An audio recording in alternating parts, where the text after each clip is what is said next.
नमस्कार दोस्तों, मैं नरेंद्र स्वागत करता हूँ आप सभी का फिर से डिफेंस रजन चैनल में। और काफ़ी दिनों बाद हम आज प्रसन्न धवर सर के जो वीडियो पे हैं उस पर रिएक्शन देने वाले हैं। और जो चैनल है स्टडी IQ IS, आप सभी को पता ही होगा, वाला फिर से चेंज कर लिया है प्रसन्न धवर सर ने। तो जो आज का वीडियो का टॉपिक है, NITI Aayog and Putin's party in India elections, USA not invited by BJP, Prasanna Dhawan sir. तो जो है वीडियो है पहले बोले देख ले, उसके बाद जो है मैं अपना ओपिनियन दूंगा।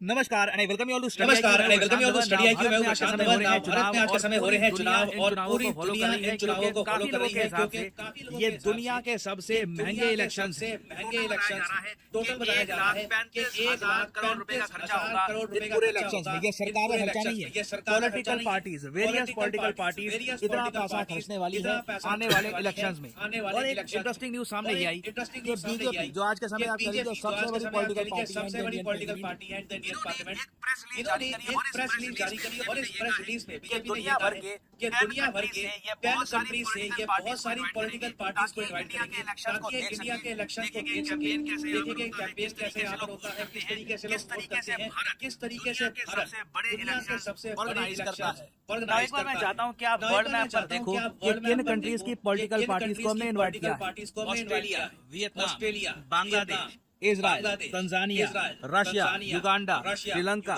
मॉरिशस और नेपाल। और मेन बात यहाँ पे आपने ये नोटिस करी होगी कि USA, UK, जापान यहाँ पे मिसिंग है।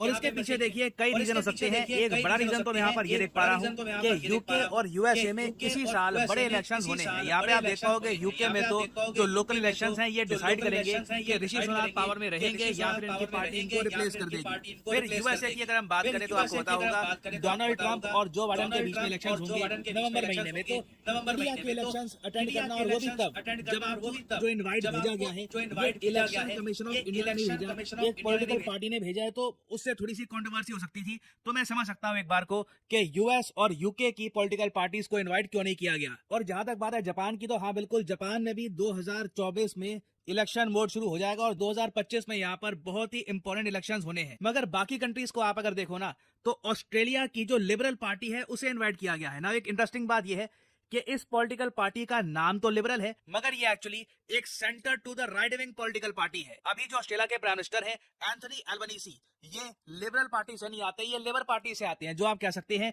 एक लेफ्ट विंग पार्टी है ऑस्ट्रेलिया की। फिर अगर हम देखें वियतनाम में देखिए गिनती की एक पार्टी है, सिंगल पार्टी कंट्री है, वहां से एक ही पॉलिटिकल पार्टी आएगी, कम्युनिस्ट पार्टी ऑफ वियतनाम। फिर अगर हम आए बांग्लादेश पर, देखिए बांग्लादेश में आज के समय जो मेन पॉलिटिकल पार्टी पावर में है ये है बांग्लादेश अवामी लीग। शेख हसीना इसी पॉलिटिकल पार्टी को बिलोंग करती हैं, तो इनको इनवाइट किया गया है। फिर हम आते हैं इजराइल पर।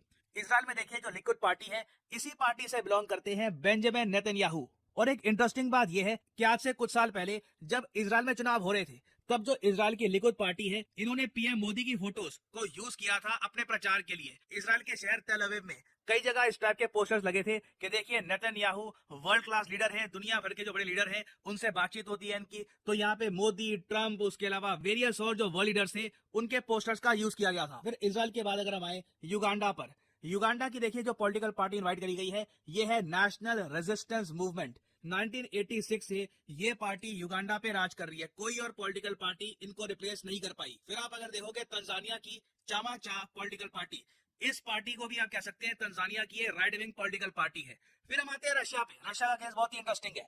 देखिए रशिया की यूनाइटेड रशिया पार्टी को इनवाइट किया गया है। नाउ ऑल्दो एक टाइम पर व्लादिमीर पुतिन इस पार्टी के मेंबर थे, मगर आज के समय as of now Vladimir Putin unaffiliated है, मतलब कि इंडिपेंडेंट है, ये किसी पॉलिटिकल पार्टी के मेंबर नहीं है। और इसका रीजन बहुत ही सिंपल है, व्लादिमीर पुतिन रशिया में अपनी एक इमेज ये प्रेजेंट करना चाहते हैं कि इनको कोई मतलब नहीं है पॉलिटिक्स से, पॉलिटिकल पार्टी से, ये बस अब रशिया की सेवा करने के लिए काम कर रहे हैं, ये आप कह लीजिए उनकी इमेज है। तो इसलिए ये यूनाइटेड रशिया पार्टी से दूर हो गए थे, मगर ये आप कह लीजिए सबसे इंपॉर्टेंट और पावरफुल पार्टी है इन ऑल ऑफ रशिया। तो इनके लोग भी आएंगे इंडिया में ऑब्जर्व करने के लिए, देखने के लिए कि इंडिया के इलेक्शंस कैसे होते हैं। फिर श्रीलंका की जो दोनों इंपॉर्टेंट पॉलिटिकल पार्टीज हैं उनको हमने किया है इनवाइट। मॉरिशस में भी आप देखोगे जो सारी इनकी पॉलिटिकल पार्टीज है, लेफ्ट विंग, राइट विंग, सबको इनवाइट किया गया है। नेपाल में भी आप अगर देखो, नेपाल में तो कमाल ही हो गया। नेपाल में तो बहुत ही इंटरेस्टिंगली हमने इनकी Nepali Congress, Janamat party, communist party of Nepal, unified Marxist Leninist, communist party of Nepal, Maoist, उसके अलावा राष्ट्रीय स्वतंत्रता पार्टी, मतलब left wing, right wing, centre, हर पॉलिटिकल स्पेक्ट्रम की जो पार्टीज है नेपाल में, सबको इन्वाइट किया है। और ऐसा नहीं है कि इंडिया में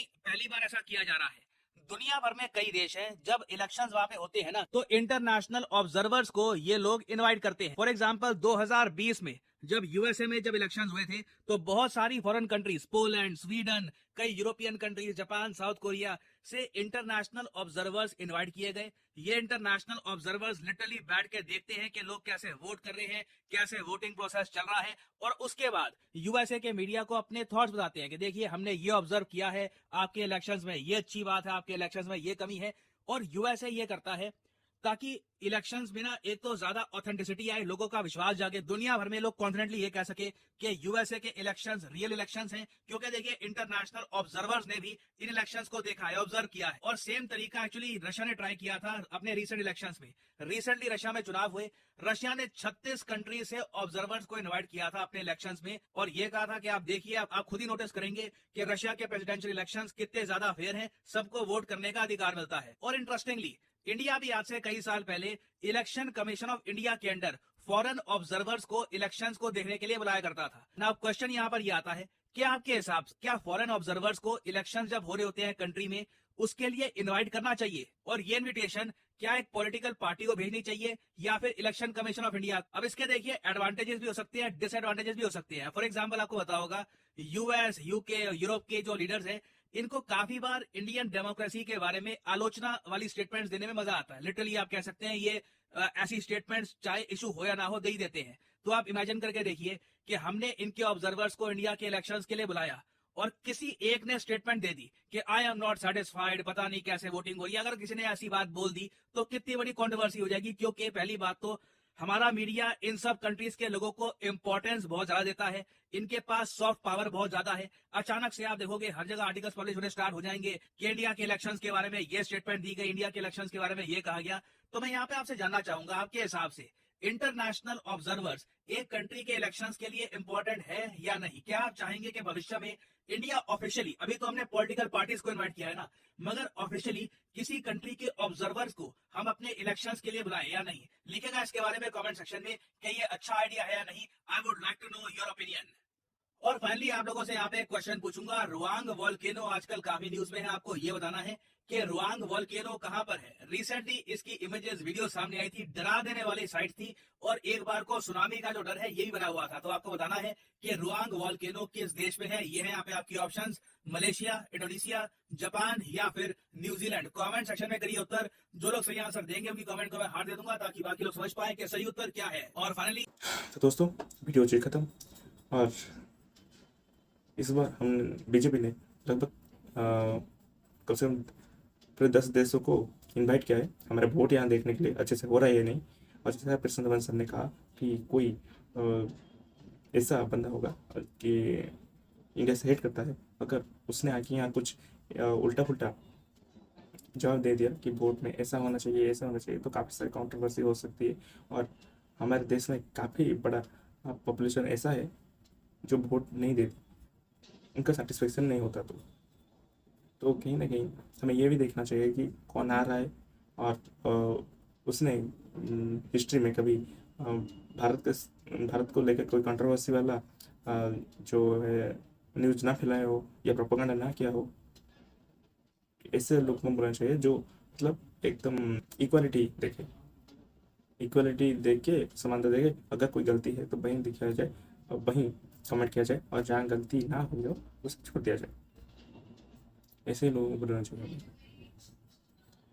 अगर ऐसे लोग नहीं हैं तो कहीं ना कहीं जो आ रहे हैं, जो जिस देश के लोग आ रहे हैं, हमारे लिए कहीं ना कहीं तकलीफ वाली बात होगी। और जो वेस्टर्न कल्चर, वेस्टर्न देश है, अगर गलती से इन जो व्यूअर्स हैं वह कुछ नेगेटिव कमेंट कर देते हैं न्यूज़ मीडिया में, हमारी मीडिया तो जो करना है करेगी, और उनकी मीडिया जो वर्ल्ड का हाईएस्ट पॉपुलेटेड कंट्री है उसमें ऐसा इलेक्शन हो रहा है, वैसा इलेक्शन हो रहा है, क्योंकि मतलब काफ़ी कुछ कह देगी। तो ध्यान रखना चाहिए कौन आ रहा है, कौन क्या कह रहा है और फैक्ट्स के ऊपर कि सबूत हो, ये यहाँ पर ये चीज़ हुई है, ना कि बस कह दिया तो हो गया ख़त्म। देखते हैं। वैसे तो ये बीजेपी की नहीं बल्कि गवर्नमेंट ऑफ इंडिया का जो इलेक्शन काउंसिल है उसकी तरफ से आना चाहिए था। खैर देखते हैं, कुछ कमेंट्स आती हैं तब भी प्रसन्न सर ले ही आएंगे वीडियो। तब तक के लिए नमस्कार, जय हिंद, जय भारत।